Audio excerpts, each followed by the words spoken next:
কেউ যদি হঠাৎ করে আপনার বাড়িতে ঢোকে, হোক সেটা দিন কিংবা রাতে, একজন কিংবা একের অধিক জন যদি কেউ আপনার বাড়িতে এসে আপনার পরিবারের লোক অর্থাৎ আপনার বাবা মা ভাই বোনকে মারার চেষ্টা করে, তাহলে সেই ক্ষেত্রে তাদের সেলফ ডিফেন্সের জন্য অর্থাৎ নিজের আত্মরক্ষা করার জন্য আপনিও তাদের মারতে পারেন বা তাদের উপর আঘাত বা তাদের উপর আক্রমণ করতে পারেন।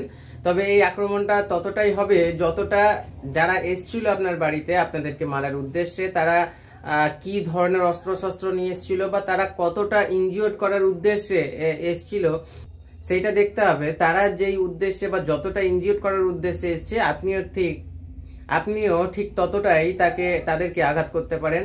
তারা যদি কোনো রকমের ধরেন তারা যদি কোনো চাকু ছুরি কিংবা কোনো ধরনের ফায়ার আর্মস অর্থাৎ বন্দুক রিভলভার এই সমস্ত জিনিস যদি নিয়ে আসে, তাহলে আপনিও তাদের প্রাণ নিতে পারেন। এটা অ্যাকর্ডিং টু কনস্টিটিউশন এবং অ্যাকর্ডিং টু বিএনএস অনুযায়ী আপনি আত্মরক্ষা করার অধিকার প্রয়োগ করে তাদের উপর আঘাত করতে পারেন। সর্বদা সতর্ক থাকুন, সুস্থ থাকুন, শুনতে থাকুন আমাকে এবং ফলো করুন advocate MH Rahman Facebook page এবং ইউটিউব চ্যানেলকে। চলুন দেখা হচ্ছে অন্য কোনো ভিডিওতে, ততক্ষণ পর্যন্ত ধন্যবাদ।